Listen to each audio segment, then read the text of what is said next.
Hello everyone, welcome to Hindi रोचक कहानियाँ channel. आज की कहानी है क्या अंजलि को मिल पाया पति का प्रेम। उनकी आज शादी थी। घर में ज्यादा मेहमान नहीं बुलाए गए थे, बस कुछ खास मेहमानों को ही बुलाया गया था। उधर लड़की वालों यानी दुल्हन अंजलि के घर बड़ी ही चहल पहल और धूमधाम थी। अंजलि अपनी नई जिंदगी को लेकर बहुत ही उत्सुक थी। ना जाने कितने सपने बुन डाले थे। पवन और अंजलि का रिश्ता 15 दिन पहले ही तय हुआ था। उन दोनों के बीच ज्यादा बातचीत नहीं हुई थी।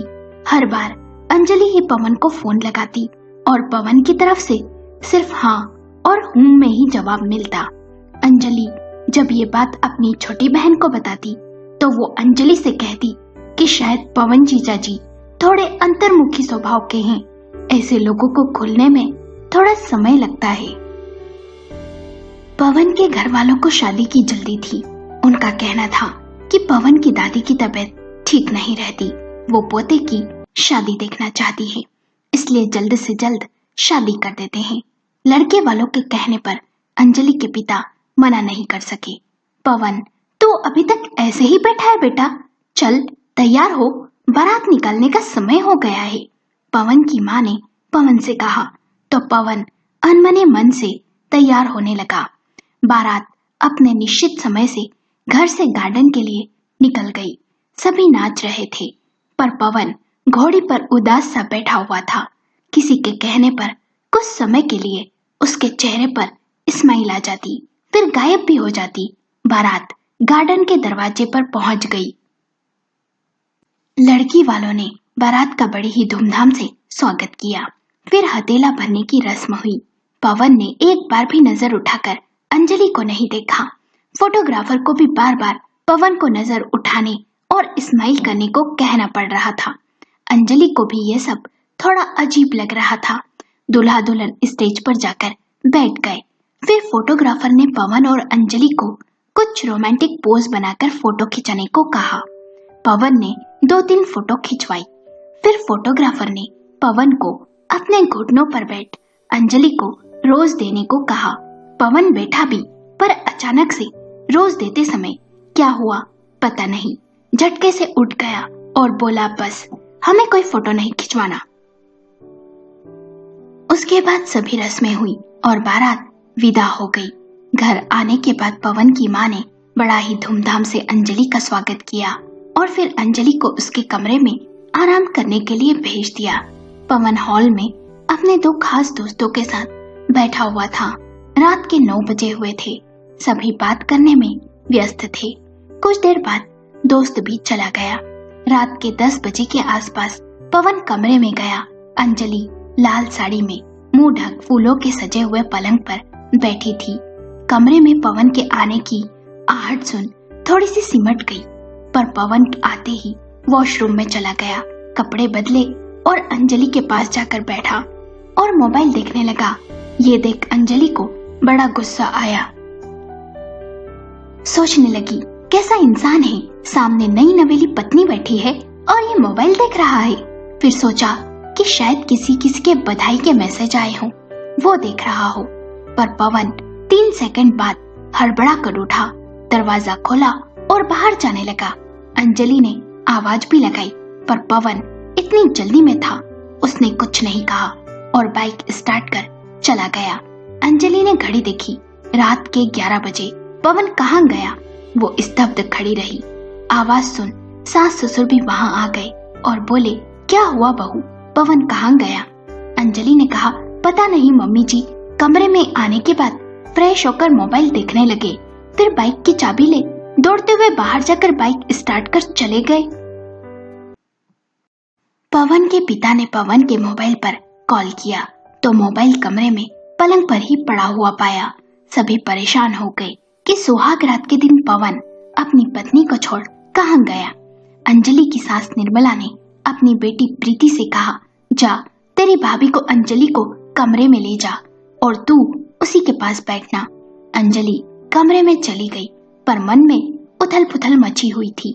मेरे पिता ने ये कैसे लड़के से मेरा बंधन तय कर दिया, बिना परखे ऐसे लड़के के साथ क्यों बांध दिया मुझे, जो मुझे छोड़ चला गया।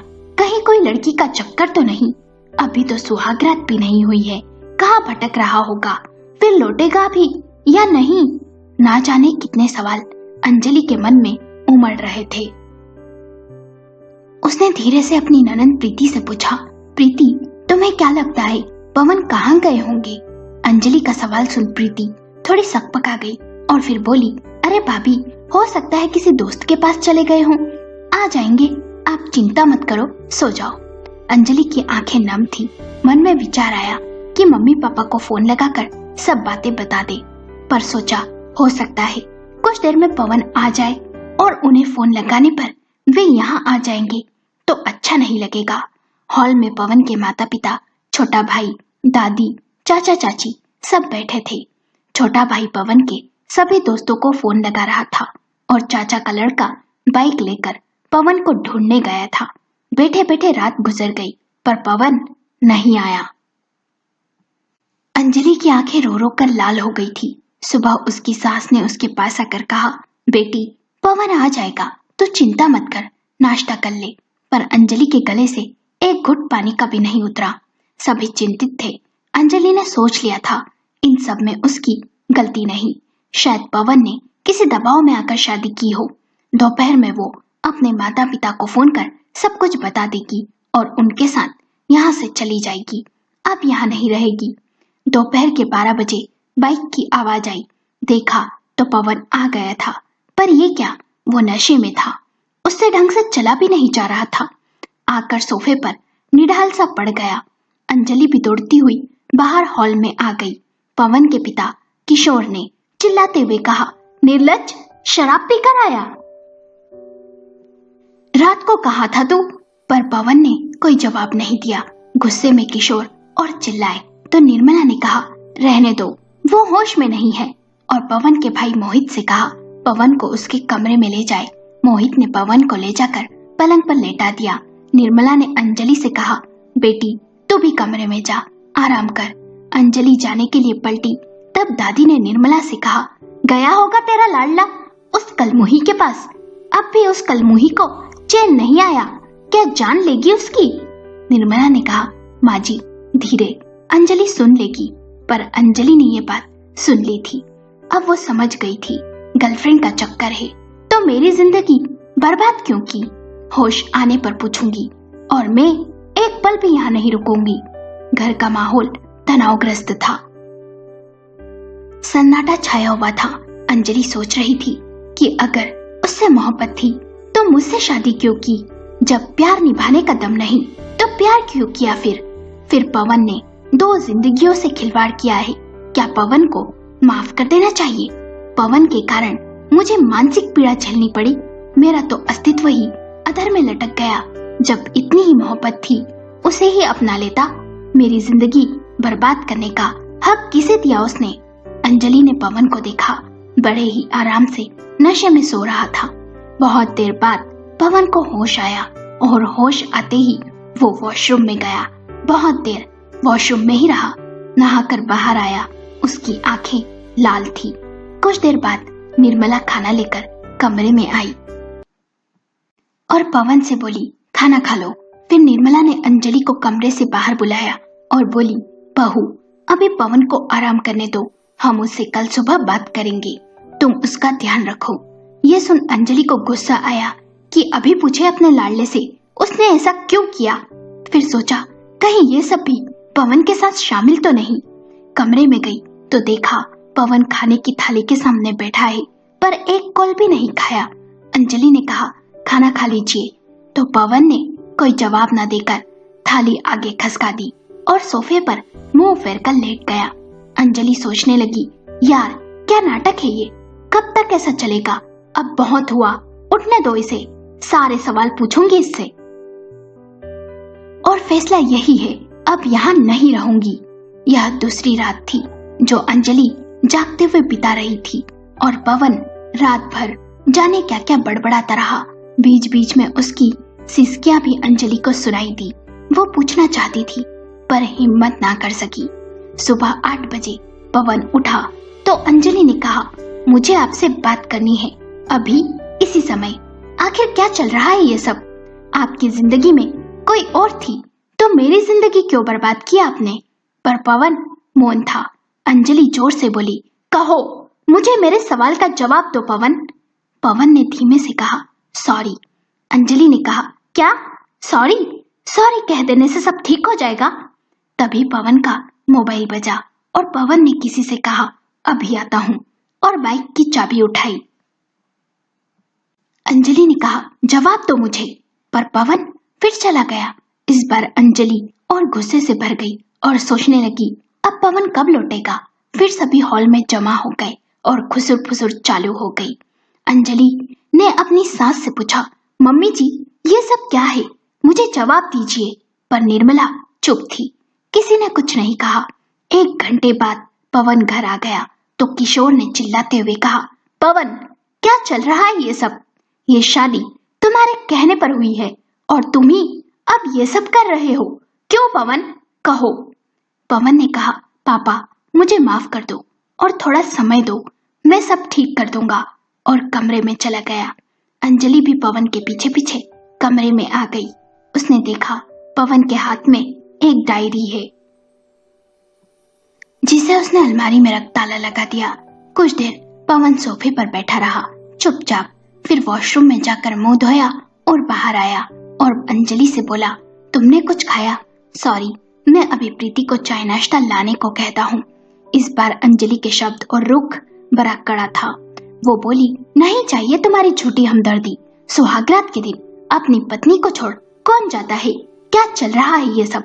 मुझे मेरे सवालों के जवाब दो, अभी और इसी वक्त। पवन ने कहा, मैं तुम्हें सब बताता हूँ, तुम यहाँ बैठो और शांति से मेरी बात सुनो। पवन की बात सुन अंजलि सोफे पर बैठ गई। पवन ने कहा, ये कहानी शुरू होती है कॉलेज से। मैं कॉलेज के फर्स्ट ईयर में था। मैं कानपुर में रह रहा था, हॉस्टल में। तब मेरी मुलाकात हुई नीता से। नीता मेरी क्लासमेट थी। नीता बहुत ही हंसमुख और चंचल लड़की थी। हमेशा हंसी मजाक करती, कभी लाइफ को सीरियस नहीं लेती थी। कहती थी, जिंदगी खुल के जियो। नीता और मेरी दोस्ती गहरी होती गई। कॉलेज में सब हमें लव बर्ड कहते थे, पर हमारे बीच ऐसा कुछ नहीं था। नीता यही कहती, तू मेरा बेस्ट फ्रेंड है, प्यार और तुझसे कभी नहीं, और मैं भी कि तुझ जैसी लड़की से तो प्यार हो ही नहीं सकता मुझे। हम घूमते फिरते, पढ़ते, एंजॉय करते। कॉलेज का दूसरा साल खत्म हुआ। मैं छुट्टियों में घर लखनऊ आया तो नीता से 2-3 दिन बात नहीं हुई, क्योंकि वो अपनी किसी बचपन की सहेली की शादी में दिल्ली गई थी। नीता भी लखनऊ में ही रहती थी। उसका घर यहाँ से आधे घंटे की दूरी पे है। मुझे बेचैनी होने लगी, जैसे मैं नीता के बिना अधूरा हूँ लगने लगा। उसके बिना नहीं रह सकता। मुझे उससे प्यार हो गया है। मैंने नीता को उस दिन कई बार फोन किया, पर उसने रिसीव नहीं किया। कुछ देर बाद उसका फोन आया तो मैंने कहा, कहाँ थी? कब से फोन कर रहा था, तेरी बड़ी याद आ रही है। तो उसने भी कहा, बस थोड़ा व्यस्त थी मैं, तुझे मिस कर रही हूँ, काश तू यहाँ होता। ये सुन मैंने कुछ नहीं सोचा, सीधा दिल्ली पहुंच गया। नीता मुझे देखकर हैरान थी, पर दौड़ते हुए मेरे सीने से लग गई। मैं नीता से अपने दिल की बात कहूँ ना कहूँ, कहीं मैं उसे खो न दूं। इसी कश्मकश में 6 महीने निकल गए। आखिरी साल की परीक्षाएं शुरू होने वाली थी। मैंने नीता के दिल की बात जानने को कहा कि अब हम अलग अलग हो जाएंगे। तो नौकरी के लिए दिल्ली चली जाएगी और मैं लखनऊ अपने पापा का बिजनेस संभालूंगा। तू मेरे बिना कैसे रहेगी? नीता ने हंसते हुए कहा, जैसे तू रहेगा। मैंने सीधे ही नीता से पूछ लिया, नीता क्यों न इस दोस्ती को हम एक नाम दे दे, तुम मुझसे शादी कर लो। नीता ने कहा, दिमाग तो सही है ना? फिर मैंने बात बदल कर कहा, अरे मजाक कर रहा था। नीता के मन में मेरे लिए दोस्ती के अलावा कुछ नहीं था। कॉलेज खत्म हुआ, नीता दिल्ली में नौकरी करने लगी और मैं लखनऊ में पापा का बिजनेस संभालने लगा। पर मन नीता के लिए तड़प उठता था। कुछ दिन बीते, नीता का जन्मदिन आया और मैं दिल्ली गया। नीता मुझे देख बहुत खुश हुई। हमने डिनर किया बाहर। डिनर करते हुए नीता ने कहा, तूने सच कहा था कि तेरे बिना मैं कैसे रहूंगी। मुझे तेरी बड़ी याद आती है। शायद। अचानक से मैं बोल पड़ा, तुम्हें मुझसे प्यार हो गया है। नीता ने मुस्कुराते हुए मुझे सीने से लगा लिया। उसके बाद हमारी लव स्टोरी चल पड़ी। हर शनिवार रविवार नीता लखनऊ आ जाती। हम दोनों घूमते फिरते साथ समय बिताते। बस एक ही समस्या थी, नीता पंजाबी थी और मैं गुजराती। क्या हमारा परिवार इस रिश्ते को मानेगा? तो हम सोचते हम उन्हें मना लेंगे। 1 साल कब गुजर गया पता न चला। मैंने नीता के बारे में अपने घर में बता दिया। सभी बहुत खुश हुए। नीता से कहा जब भी लखनऊ आएगी तुझे सबसे मिलवाऊंगा। पर नीता का व्यवहार अब बदल सा गया था। फोन कम करती, लखनऊ भी कम आती। 1-2 बार दिल्ली गया तो मुझे देख खुश भी नहीं हुई। उसके माता पिता भी दिल्ली शिफ्ट हो गए थे। एक बार उसके माता पिता से नीता ने मिलवाया था, फ्रेंड कहकर। जब भी नीता से शादी की बात करता तो टाल जाती। मैंने पूछा भी नीता क्या बात है, तो बोली कुछ नहीं, व्यस्त रहती हूँ आजकल। एक दिन नीता ने फोन कर मुझे दिल्ली आने को कहा। मैं एक कैफे में बैठ नीता का इंतजार कर रहा था। वो अकेली नहीं आई थी, साथ में एक लड़का भी था। उसने प्रेम कहकर उससे परिचय करवाया। ये भी बताया कि प्रेम कनाडा में रहता है। कुछ देर बाद प्रेम चला गया। उसकी कोई मीटिंग थी। उसके जाते ही नीता ने कहा कैसा लगा प्रेम? मैंने कहा अरे कैसा भी हो, मुझे क्या, कौन सा तुम्हारा मंगेतर है? तो बोली मैं प्रेम से शादी करने वाली हूँ। मैंने कहा क्या? ये कैसा मजाक है नीता? नीता ने कहा ये मजाक नहीं, वो कनाडा में रहता है, बहुत बड़ा बिजनेस है, पैसे वाला है, मेरे पापा को पसंद भी है, और क्या चाहिए? मैंने कहा प्यार तो तुम्हें मुझसे था ना, और शादी भी करना चाहती थी ना, अब तुम ये सब। मेरे शब्द मुंह से नहीं निकल पाए। नीता ने कहा प्यार ही सब कुछ नहीं होता, पैसा और पावर भी होना चाहिए। और हाँ, अगले सप्ताह मेरा रोका है और अगले महीने शादी, तुम जरूर आना। पर मैंने कहा नीता ऐसा मत करो, मैं मर जाऊंगा तुम्हारे बिना। नीता ने कहा देखो ज्यादा सीरियस होने की जरूरत नहीं, मुझे भूल जाओ और आगे बढ़ो। बाय कैफ वो चली गई। मैं बहुत देर नम आंखों से वहीं बैठा रहा। जब एक लड़के ने कहा कैफे बंद होने का समय हो गया तो होश आया। उसे कई फोन लगाए पर उसने नहीं उठाए। उसके घर के बाहर भी खड़ा रहा। नीता बदल गई सच में। अगले सप्ताह उसका रोका हो गया। कुछ तस्वीरें उसने मुझे भेजी थी। अब क्या? मैं निराश हो गया। सिगरेट शराब, रात भर घर नहीं आता, अगले महीने शादी है। नीता के ये शब्द मुझे सोने नहीं देते। फोन लगाने पर फोन नहीं उठाती, मिलने बुलाने पर आती नहीं। क्या करूं? एक दिन मैं नीता के घर पहुंच गया। उसके पिता ने मुझसे कहा उसकी शादी होने वाली है अगले महीने और भलाई इसी में है, उसे भूल कर तू आगे बढ़। अब वो तुझसे नहीं मिलना चाहती और दरवाजा मेरे मुंह पर मार दिया। इसका मतलब नीता के माता पिता मेरे बारे में सब जानते हैं। उन्हें नीता ने सब बता दिया। मैं तड़प उठा, पागल हो गया था मैं। एक दिन मम्मी पापा ने मुझे समझाया कि उस मतलबी लड़की के लिए हमको कष्ट मत दे बेटा, अपने बारे में सोच, आगे बढ़। समय निकलता गया। नीता से मिले बात किए 2 महीने गुजर गए। मैं सोचता अब तक तो वो मुझे भूल आगे बढ़ गई होगी, अपनी पति की बाहों में खोई हुई होगी। एक बार दिल्ली भी गया तो उस फ्लैट पर ताला लगा मिला। पड़ोसी ने बताया कि वो लोग कब से यहाँ से चले गए। उसके बाद नीता का चैप्टर क्लोज हो गया। मैंने अपने आप को संभाला और आगे बढ़ने का सोचा। शादी का हाँ कह दिया। फिर मेरे पिता ने मेरी शादी तुमसे तय कर दी। पर शादी के 4 दिन पहले मुझे मेरे एक दोस्त से पता चला कि नीता लखनऊ में है और उसे देख लगा नहीं कि उसकी शादी हुई है। उससे उसकी मुलाकात एक हॉस्पिटल में हुई थी। मैं ये सुन परेशान हो गया और उसके लखनऊ वाले घर गया। पर फिर उसके पिता ने यह कहकर भगा दिया कि नीता कनाडा में है, उसकी शादी हो गई है। तो मैंने भी गुस्से में कह दिया हाँ, तो मैं कौन सा उसके लिए मर रहा हूँ। 4 दिन बाद मेरी भी शादी है, बता देना उस धोखेबाज को। और घर आ गया। पर सवाल ये था कि कौन झूठ कह रहा है, वो दोस्त या नीता के पिता। इस बात का पता लगाने के लिए मैंने अपने खास दोस्त को कहा और सुहाग रात वाले दिन मुझे मेरे दोस्त का मैसेज मिला, तेरा फोन नहीं लग रहा, नीता लखनऊ में ही है और सिटी हॉस्पिटल के रूम नंबर 404 में एडमिट है। ये सुन मैं पागल हो गया। सवाल कई थे, एक का भी जवाब नहीं था मेरे पास। भागता हुआ मैं सिटी हॉस्पिटल पहुंच गया। नीता के पिता रूम के बाहर बैठे थे। नीता की माँ कमरे में थी। उसके पिता मुझे देख हैरान थे और बोले, तुम यहाँ? मैंने कहा, अंकल क्या बात है, प्लीज सच कहिए। अंकल ने कहा, बेटा मुझे माफ कर दे, मैंने तेरे साथ बुरा व्यवहार किया। एक दिन नीता दिल्ली से आई। वो बहुत खुश थी। उसने हमें बताया कि उसे प्यार हो गया पवन नाम के लड़के से।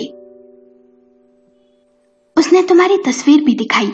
हम बहुत खुश हुए। हम तुमसे मिलना भी चाहते थे, पर इसी बीच कुछ समय से नीता की तबीयत ठीक नहीं रहने लगी।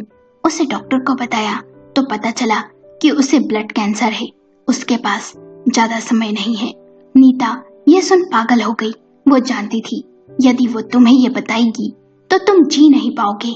हम दोनों पति पत्नी टूट गए थे। फिर हम दिल्ली चले गए। वहाँ नीता का इलाज चल रहा था। फिर नीता ने अपने आप को संभाला। बहुत ही स्ट्रॉन्ग लड़की है वो। उसने अपने चचेरे भाई प्रेम से तुम्हें मिलवाया। वो तुम्हारे मन में नफरत भर देना चाहती थी अपने लिए। फिर प्रेम की सगाई कामाक्षी से हुई। उस दिन सगाई के फंक्शन की तस्वीरें उसने तुम्हें भेज दी, जिससे तुम्हें लगे प्रेम और नीता की सगाई हो गई है। उसके बाद जब भी तुम उससे मिलने आए वो नहीं मिली और हमें भी झूठ कहने को कह दिया। बहुत कुछ सहा मेरी बच्ची ने। आज जिंदगी और मौत के बीच झूंझ रही है। भगवान भी अजीब है, कभी कभी सच्चे प्यार मिल नहीं पाते बेटा। कहते कहते नीता के पिता रो पड़े। मैं अंदर रूम में गया। नीता का चेहरा मुरझाया था। वो बहुत ही कमजोर लग रही थी। नीता की माँ मुझे देख रो पड़ी। फिर मैं नीता के पास गया। उसके बालों पर हाथ फेरा। मेरा स्पर्श पाकर उसने आंखें खोली और धीमे से बोली, आ गए तुम? मुझे यकीन था मेरे आखिरी वक्त में तुम मेरे पास होंगे। मैंने नीता के होठों पर उंगली रख दी। उसने कहा, मुझे माफ कर दो, मैं प्यार निभा न सकी, मुझे अपनी बाहों में भर लो। मैंने कसकर नीता को बाहों में भर लिया और रोने लगा। फिर उसने मुझे कहा, प्लीज तुम वो गाना जो हर बार मुझे बाहों में भरकर गाते थे, लग जा गले से, गाओ ना। फिर मैं गाना गुनगुनाता रहा और वो मेरी बाहों में हमेशा के लिए सो गई। शायद वो मेरे इंतजार में थी। पूरी रात वहीं था। सुबह सब क्रियाकर्म किया और खूब रोया। कुछ समझ नहीं आया और शराब पी ली। फिर घर आया तो तुम्हें सब पता है। और आज सुबह नीता के पापा का फोन था। नीता ने मेरे लिए एक डायरी लिखी थी जो वो मुझे देना चाहते थे। जानती हो, बहुत सी ऐसी बातें हैं उस डायरी में जो मुझे पता नहीं। उसे पढ़ मैं रो उठा। कितना कुछ सहा उसने। मैंने उसे बेवफा समझा। जानती हो, उस दिन जब मैं उसके घर गया था और मैंने अपनी शादी की बात की थी उसके पिता से, तब वो वही थी। उस डायरी में लास्ट में लिखा था, मैं चाहती थी तुम मुझे भूल जाओ और आगे बढ़ो। आज तुम आगे बढ़ गए। तुम शादी कर रहे हो। मैं बहुत खुश हूँ। जानती हूँ तुम्हें एक दिन ये सब पता जरूर चल जाएगा, क्योंकि तुम्हारे दोस्त ने मुझे अस्पताल में देख लिया था और तुम मेरे आखिरी वक्त में मेरे पास होंगे, ये मैं जानती हूँ। मैं भी चाहती हूँ जब मरूं तो तुम्हारी बाहों में ही मरूं। और हाँ, मेरे जाने के बाद खुश रहना अपनी पत्नी के साथ, क्योंकि इन सब में उस मासूम की कोई गलती नहीं। उसे बहुत ही प्यार देना। प्लीज निराश मत होना। भगवान ने इतना ही साथ लिखा था। तुम खुश रहोगे तो तुम्हें देख मेरी आत्मा को शांति मिलेगी। Love you. बस यही थी मेरी और नीता की कहानी। पवन रो रहा था और बोला, सॉरी मेरे कारण तुम्हारा दिल दुखा, पर अब ऐसा नहीं होगा। मैं आगे बढ़ने की कोशिश करूंगा। ये सुन अंजलि भी रो पड़ी थी। उसे पवन पर बड़ा तरस आ रहा था। सॉरी, मैंने आप पर गुस्सा किया और बुरा भला कहा। पवन ने ये सारी बातें अपने परिवार को भी बता दी। सबकी सहानुभूति पवन के साथ थी। सभी को ये सुनकर बहुत बुरा भी लगा। समय बीतता गया। पहले अंजलि और पवन का रिश्ता दोस्ती से शुरू हुआ। फिर कुछ समय बाद दोनों एक हो गए। पर नीता अब भी पवन की यादों में थी। उसे यादों से निकालना नहीं जा सकता था। ये बात अंजलि भी अच्छे से जानती थी और उसने कभी कोशिश भी नहीं की। पर पवन कभी भी अपने पति के फर्ज से पीछे नहीं हटा। अंजलि पर उसने बहुत ही प्यार भी लुटाया और दोनों खुश थे। क्या करें, कुछ कर नहीं सकते। क्या करें, कुछ कर नहीं सकते। इश्क तो उन्हें भी है, पर वो इश्क कर नहीं सकते। उनके लिए जीते हैं, उनके लिए जीते हैं, पर उन पर मर नहीं सकते। तड़प रहे हैं तो सूखे पत्तों की तरह, पर साथ जल नहीं सकते। क्या करें, कुछ कर नहीं सकते। दोस्तों, आपको कहानी कैसी लगी? हमें अपने विचार कमेंट करके बताएं। कहानी पसंद आई हो तो लाइक करें, शेयर करें और चैनल को सब्सक्राइब करें।